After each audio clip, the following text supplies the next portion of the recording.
I wanted you to come on because one of the things that's difficult for me as a human design reader and somebody who's passionate about human design is that I love helping people have these aha moments. I love talking to people about their energy type. I love sharing information that I know is going to feel validating to them and have them feel like they are able to connect with themselves and be more authentic. So one of the challenges that I have, though, is that, and I think all human design readers have this challenge, and I would even challenge astrologers may even have this. It's one thing to like know the textbook or the training on what it means to be a manifesting generator, what it means to be a manifestor, what it means to be a projector.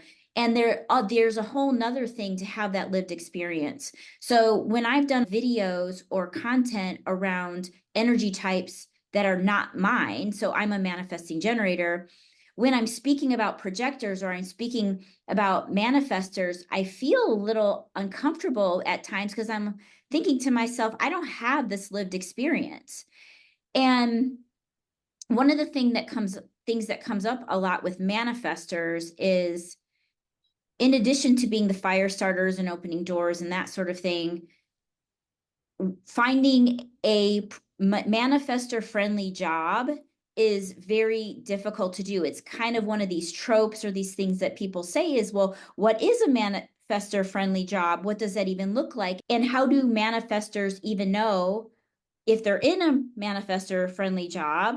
And then if they need one, if they think they need one, how do they go find one? So before I have you, manifestor, share your experience, and so to be clear, you are a splenic manifestor, and we've been friends for a really long time, and we both, while I'm the reader, you're not, you still are very much living your design or trying to live your design as much as you can. You lean into that. So here's what my training and like the textbook says about manifestors and how they operate and how they work, right?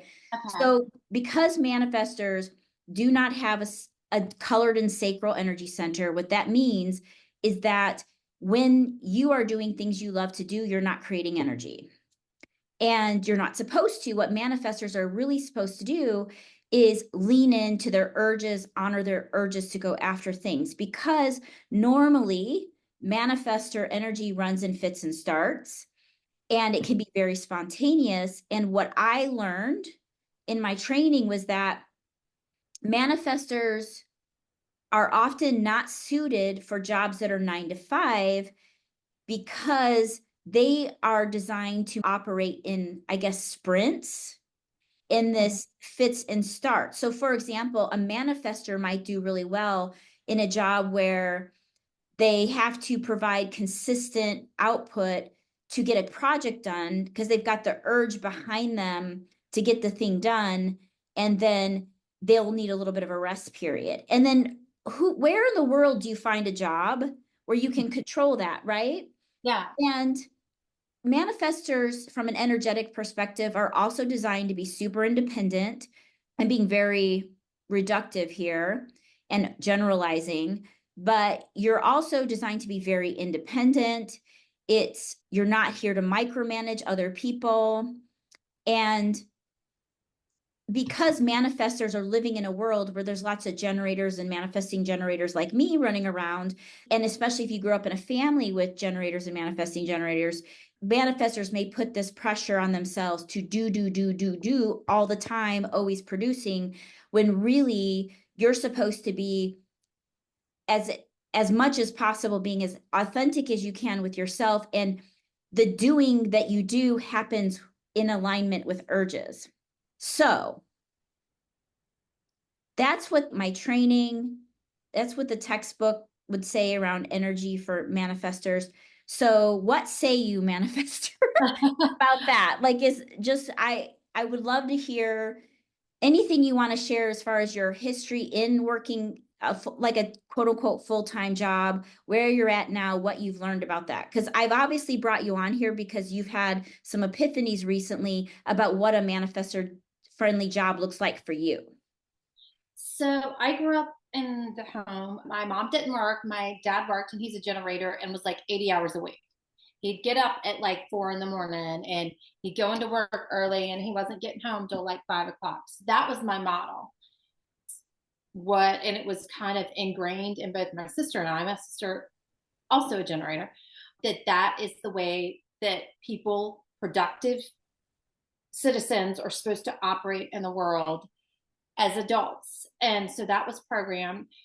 So when I started, went to college, became a teacher because that's what I want to do. And I was getting up at like 5 in the morning, getting to work an hour early, um, working all day, and then coming home and doing more work at night. That was my first 3 years of teaching. And then even doing work on the weekend. And I was exhausted, and I don't feel like I did the best for my students because I was so focused on fitting into this mold rather than doing the ebbs and flows and as ideas would come to me, or and being more student centered. I was so concerned about following this model that my dad had ingrained in me. Oh, you got to work. And I was like, I'd be doing schoolwork on Saturdays and every night of the week when I got home. Then I had kids, stayed home for 9 years, went back to work. And of course, that wasn't plausible going back into the system. It wasn't conducive work-life balance with having kids to come home and work like another 3 or 4 hours every night and work on the weekend. I was still getting up early at like 5 in the morning, getting there at 6, an hour before the kids would get there. I'd stay a little later and get home, and I was completely exhausted and wiped out. And along with that, over the course of my career, there isn't a whole lot of autonomy in the school-based system. You're supposed to do this scripted curriculum. You fit into whatever the schedule is. Like your lunch is this time, your recess is this time. There's not a lot of flexibility for you to have autonomy with your schedule. And that was exhausting. And I switched from being a classroom teacher to doing special ed, where I was pulling groups, pushed out. And I thought, well, maybe, I was passionate about special ed because my daughter having autism, but I thought, well, maybe doing this will become more conducive. And it was still exhausting, and still I had to pull the groups at this and this time. It was bam, bam, bam, bam, still getting to work early. I switched to being a special ed preschool teacher. And I had to back to back AM and PM. And it was still get there early, work, work, work, work. And there was no space or time for rest or even to breathe during the day. Can I ask a question? Huh? Can I ask a question? So Mm-hmm. in those early years, the theme that keeps coming up is that you were exhausted, you were exhausted, you were exhausted, even when you were going from different jobs within the public education system, right? Mm-hmm. So in hindsight, and if you want to get to this later, that's fine. But no, how about this? At the time that it was happening, what were you telling yourself was wrong? Did you have a negative story you were spinning, or were you just ignoring it and completely oblivious and just thinking this is how life is when you have a 9 to 5? My mindset, it wasn't anything on a conscious level. My assumption was this is the way life is with the 9 to 5. My dad was always exhausted when he would come home and he'd end up going to bed early. So I figured, well, this is what adulting looks like. This Okay. is Okay. supposed to be. This is adulting. And that was true. Now, interestingly, I had applied for a different job in the district where I was teaching special ed preschool, and ended up getting a job doing early intervention where I was driving. I had a caseload of students. That one I liked in the sense was probably the most manifestor friendly to some degree, not as much as this job I'm in now, but I had my caseload of students that they assigned to me. And I was driving up and down the Beltway around Baltimore, going into homes of infants and toddlers. I had autonomy about when I scheduled those. I had autonomy, like if I wanted to build in breaks during the day, I had to. There was a component, challenging component was they wanted everything very scripted for how you were interacting with the parents. And I went initially from just following urges and kind of what hit spleenically when I was communicating with parents and working with their children. to having to follow script. And I felt like I was like in a straitjacket. It Mm-hmm. felt very stifling to me. But the schedule piece, when I look back on it, the freedom to set my own schedule and breaks and kind of schedule people, that piece, when I reflect back in hindsight, was very aligned with me. Mm-hmm. I loved that part of it. I was still exhausted because I was still getting up early and still, go, go, go, go. And then I had jobs teaching preschool, special ed preschool in the school system in different states after that. And I was killing myself. I was exhausted. It, and I started to realize probably when I was down in Charleston that the structure of the school, the way the schools are, both the schedule, the expectations for work, work, work, the scripted curriculums, and you have to do everything this way. I was finding myself increasingly pissed off and irritable Mm-hmm. about it because I'm like, maybe I'm just rebellious. Maybe that's it. I'm just a rebellious person because I'm like, fuck this shit. But I found it increasingly burdensome and this anger building in me the longer I had the more they gripped down on us as far as micromanaging us, Mm-hmm. and that grip got tighter, the more angry and kind of resentful I became about that job. It just really made me, and I just thought I'd look at these people, and I'm sure most of them were probably generators or manifesting generators, and I'd be like, what is wrong with me? These people are just going with the flow. They get here early. It doesn't seem to piss them off. Anything about this doesn't seem to piss them off. What the fuck is wrong with me? Like, I like teaching the kids. I hate all the other bullshit and the micromanagement. And I mean, there were teachers that were, I just want to be told what to do. So I would think, well, there's something wrong with me. And then I ended up, had a job in Virginia, ended up quitting that job and I was so done. The universe kind of gave me a shove and I ended up, it was crazy. I applied for online teaching jobs, just applied on a whim. I wasn't looking for anything manifestor friendly. I just needed a job. I had the skill set and I need something. So I have income coming in and I know right now I can get a bridge job doing this. And the day I decided to put in my 2-week notice was the day I got called for an interview from one of these places and offered a job. And I didn't know. I was just like, well, it'll be lovely. I'm working from home. That's what I thought. Cause I'm like, I'm just tired of being in the building. The longer that started in October, the longer I've been doing this, I'm like, oh my gosh, I love this. I have a schedule. There's flexibility and freedom. I don't get up at 5 in the morning. I'll get up at 7. My first session is at 8 online, and I will get up at 7. I can take my time. On my lunch break, I can go for a walk if I want to. I have scheduled breaks in the day, and they gave me the autonomy and freedom to teach however I want. It's not like they're happy with what I'm doing, and it's just I realized I like being able to have the flexibility and the freedom and autonomy to move through my day, and I can rest. I'm not like running myself into the ground and I'm not exhausted now. Mm-hmm. So it's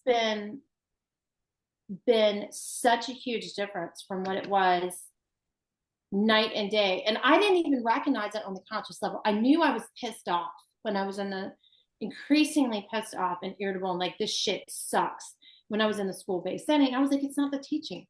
I like teaching. I like the kids. But the structure of it was not aligned with me. Yeah. It was And that's not aligned. manifestor anger, right? And Yes. so I have a curious question. So I have a couple curious questions, but the first one is what obviously this job's probably not perfect, but is the primary difference now that you're living more, you feel more at peace. So like you're in your Yeah. manifestor signature, right? And you feel like at the end of the day, trying to, I'm kind of reading between the lines here.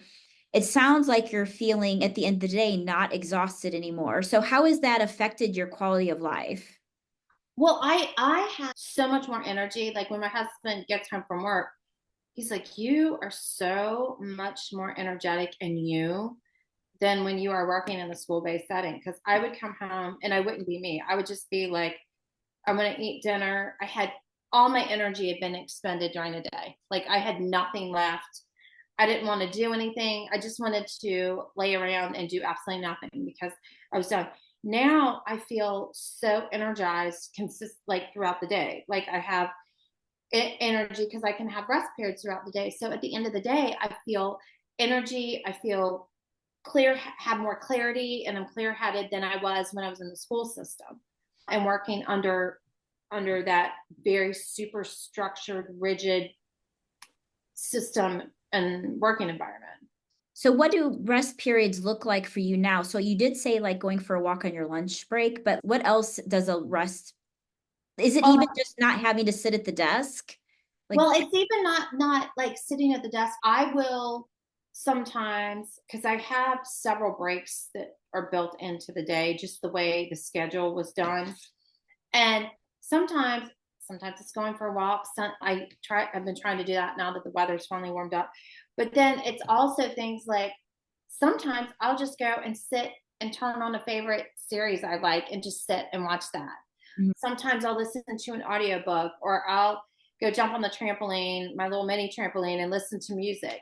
That's what the rest period where I'm not sitting here. I am doing something else that doesn't require concentrated focus, but something I enjoy doing. Whether it's taking a walk, it's listening to music and audiobook, Yeah. um, watching a favorite series or something like that. Something that doesn't require a lot of mental energy. Yeah.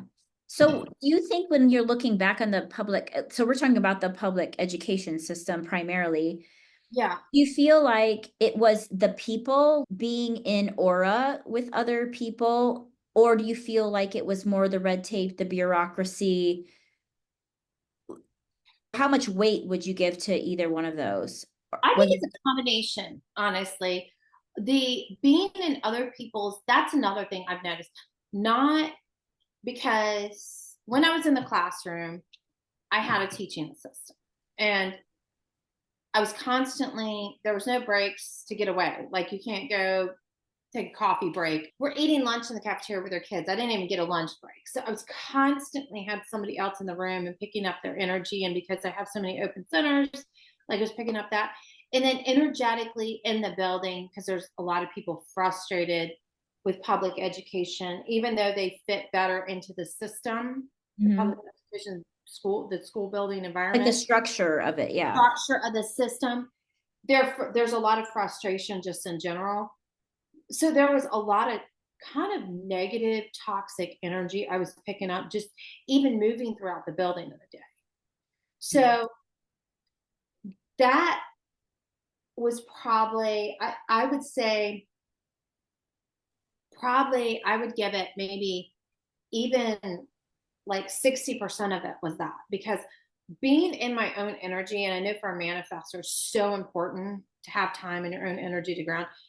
Being in my own energy has really, really helped me ground. It's helped me just having those break periods. And I think that's why my energy, still energized at the end of the day because I don't have, I felt like my energy was being sucked out in the school building. And then 40% of it was the structure of it because I do better the way I operate if I have the freedom and autonomy to do what is best for my students, what splenic hits I get, and what I intuitively know is best, rather than being dictated. You have to do every first grade class in the entire district has to be on the same page, teaching this math lesson.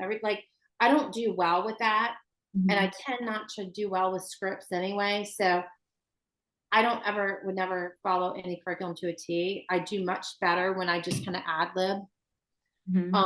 and go with what I know intuitively or the students need or in the direction that they're kind of leading or even step back and like scaffold back if the students need it. And they're, so the structure of it, the bureaucracy, all this stupid shit, like you got to be on this committee and this meeting, and you got to have this meeting this day a week. And I'm like, oh my God, I don't give a shit. I don't care. And then expectations that, oh, you need to volunteer your time for this event we're doing on the evening of this during the middle of the school week. And I felt very, I just felt I was very like tied down. I didn't have autonomy and freedom. If I wanted to volunteer and help with something at school, it's one thing, but being told you have to do this, this, this, you have to attend this meeting every week, you have to be on this committee in addition to your job, and then all the professional developments and all the other bullshit. I like learning, but I like learning what I like to learn, not whatever the bullshit is. I think the other like 40, 60% was just picking up on everybody's energy. It was just that I constantly was feeling other people's energy, and it was negative energy. Mm-hmm.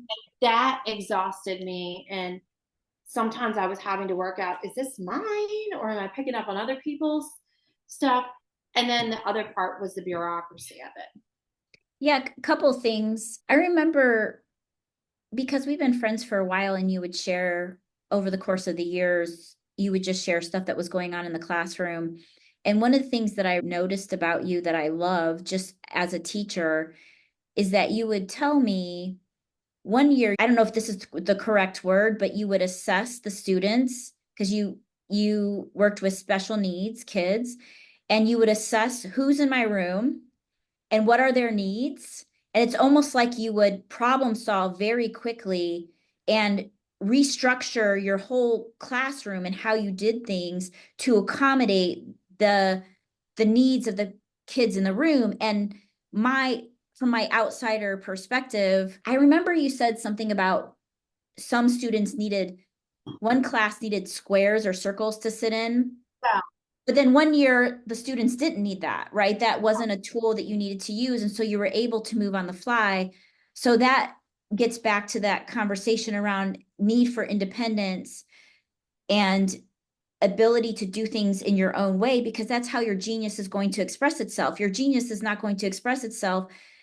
And I wish administrations would get a clue. Your genius is not going to express itself when you're having to be put in a box and told how to do things in a very specific way. Yeah. And it's interesting with that because I knew could pick up pretty quick on what my students needed and kind of adapt on the fly and change and modify things. But there were people that, and I have had administrators that weren't happy because they wanted every class to look the same and the front room arranged the same and the carpet where they sit on for circle time arranged the same, and all this other, these very in the box, very Rigid, I would say. rigid Mhm. expectations. And I do, like you said, my genius is in being able to adopt on the fly and have independence to know what my students need best rather than being dictated that things have to be done that way. Because if we're doing everything cookie cutter, that's not really meeting every student's needs. It's just checking a box for an administrator. So I'm curious, this job is still with a school system.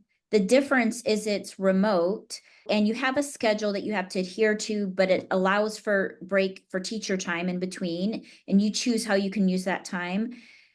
How is this different? Is this job not asking the same?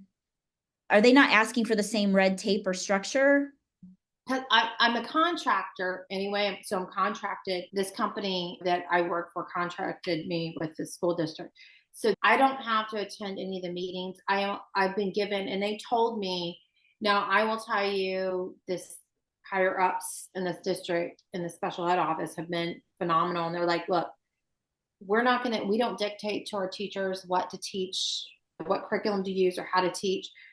However, you can make it work to meet their needs is, you know, we trust you as an educator. And that's the first time probably in my whole career I've had that flexibility. I don't have to deal with all the red tape and bureaucracy and attending this meeting or being told to do things this way. And the crazy thing is, and I think I told you this earlier this week, I did have a meeting with, it was for a student, but one of the higher ups in special ed was in this meeting. And she says to me, we were talking and she goes, I have never seen anybody do the virtual teaching as well as you have. And I'm not following a script. And it was unexpected. It was unsolicited because I was just thanking her for all her help and support and all their help, the district's help and support. And she goes, she goes, I wouldn't know what to even do to even start doing the virtual teaching. And I've been doing special ed for a long time. And I think I think maybe some of the genius of being the manifestor and having this job where I have the freedom and autonomy to do it however I want worked better for me and worked better for the students than if I had somebody saying, you have to do it this way. You have to use these things. Mm-hmm. Because it wouldn't have been authentically me. It would have felt like it was somebody else's voice, Mm-hmm. somebody else's teaching rather than what was true to me. Yeah. Interesting. Okay, so another question I have, and this is probably close to my last question, although I want to open for anything else you want to say, and if the answer is I don't know, that's totally okay. If you were to have to go find another job, now that you've been able to compare, okay, this is what a more manifestor friendly job looks like. I know what it doesn't look like from my past experience. What would you be looking for moving forward? Because I would love there to be some sort of takeaway or advice for manifestors or even projectors who are out there having to think differently about the work that they do. What would you look for moving forward? What questions would you ask at an interview? What would you be trying to find? It might be a needle in the haystack, but what would you be trying to find? I honestly, I love doing the remote work. I really do. Because I'm not around other people's energy. So that it would, Number whatever one, remote. would be, have to be remote for me. Okay. Not that there wouldn't be times with whatever it is, like if I ended up doing consulting or something, that I wouldn't have to go travel here or there. But number one, remote. The other thing is because I show up honestly as my more authentic self when I'm not surrounded with other people's energy, which happens in the school system, especially if you're doing special ed. You can be in a room with a teaching assistant all day and never get a break, except if you go to the bathroom for your 5-minute run to the bathroom real quick. And I think that's draining for a lot of manifestors to not have that space even during their workday where they can be like, okay, I need to go just take 20 minutes, to myself. So number one, remote. I would choose. The other thing is how it would have to have I would have to have autonomy and freedom with my schedule where it was more fluid rather than this rigid, it's got to be blah, blah, blah, blah. The other thing Can I is, ask a quick question, clarifying? So right now you do have a schedule, but does it work for you because it's not back to back? it's not back to back. And the other thing is, if I need to, let's say I need to cancel a session because I can say, okay, I'm not going to do this particular session at 2 o'clock because I have this paperwork I have to do to get ready for this meeting. I have that freedom to do that. Okay. Rather than being like, oh, I've got to do this and then I'll have to do this paperwork after work. I have the freedom to kind of be like, okay, I need to work on this. So that to me, the fluidity in the schedule, the remote, I would need to have complete autonomy for whatever the job was, or some aspect, a lot of autonomy to kind of follow my urges rather than being held down to a rigid way of doing things or a scripted way. So I think those three things would be my top as far as manifestor friendly. I would have to have. So for the last one, having some paperwork, obviously that you need to submit is fine, but where the freedom would be most helpful is in the how you get it done and especially your strategy and approach, in your case, to teaching and working with the students. Yes. Yeah. Okay. Excellent. I But love that. I do think the remote piece, I think for a lot of manifestors, I think they would find even if it was remote and you had to do some like Yeah. even local travel more in alignment, because I really think the picking up on other people's energy all day long drained me, and not having a break from that absolutely drained me. Okay. That makes complete sense, actually. That makes complete sense because it almost makes it what I was hearing from you and what I'm hearing less of because we've been friends for a while. Since you've had the remote position, even if there's things that drive you a little bit crazy around submission requirements or that kind of thing, it's more like a little fly that's bothering you for like Yeah, 15 minutes instead of being this huge mountain that feels like it's hard to crawl over. yeah, because that's Or it's ruining your day or something. You know what I yeah, mean? yeah, and that's a really good analogy, because I felt when I was in the school system, it was like a mountain. I felt like I was trapped, and there was a mountain where I was dealing with other people's energy. I would never know teaching assistants what mood they're walking in the room with. And then like there were some people on my hall when I worked that had really shitty attitudes, and I was picking up on that. And it just felt it was hard to be completely fully present for my students when I'm trying to filter out so much other Stuff. shit from other people. Yeah, that makes complete sense. And then I have a curious question. Is there a difference between the energy of, say, a teaching assistant in your room and then the students? Because you've got these little beings and they all have their energy types and variety of energy centers that are opened or closed. What Yeah. is your thought or intuitive hit about that? I'm just Okay. curious. When you've got like 15 little ones, or how many did you have in a classroom? I'm like 15. I had Yeah, like, okay. that's Like, a really good question, because I've thought about this before. Interestingly, the energy of the students didn't impact me the way the energy does of a teaching assistant or another adult that would come in the room. Like, let's say the speech therapist was bringing her negative energy. My thoughts about that, it's not that there weren't days when I could sense kids were off, they had a bad morning, or so I could sense it. I think because they haven't had the life journey of the trauma and conditioning and uh, conditioning and all that, that it's not as powerful and strong as in an adult, because it's I heavy, maybe heavy. yeah, it's not as heavy Yeah. as, and it's so funny you asked that question, because I've reflected on this actually in the last year. I was like, why is it I have 15 kids in here? There a couple times they didn't have a sub for my teaching assistant, and she would be out and I'd be like, oh my gosh, thank God. Like, but the kids, there's 15 kids in there, and that doesn't feel as heavy. I think that's a good word, heavy energetically. It was kind of like a little, sometimes if they were off, little like naps or something like that, Yeah. but it didn't have the weight to it that the adult energy would have. Interesting. Okay. That was just a curious question I had. It's Because I interesting. never heard you one time complain about the energy of the kids or anything like that. It was always just a, how can I serve them? How can I make this better? How can I make it so that they're supported? I never heard you one time say anything like, oh, the energy of the kids is making me crazy. It was more the disruption that happened in the room because adults came in the room. Yeah, it's so funny that you brought that question up, because it is. I've reflected on that over the last year. I'm like, why is it I can be, but I think I really think kid energy, they haven't had a lifetime of conditioning or a lot of trauma.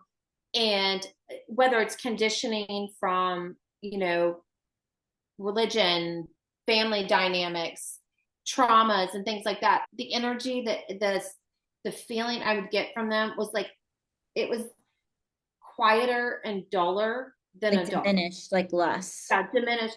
Because you think about some, I think about some of the people that their energy was just, I felt like I wanted to crawl out of my skin just to get away from it.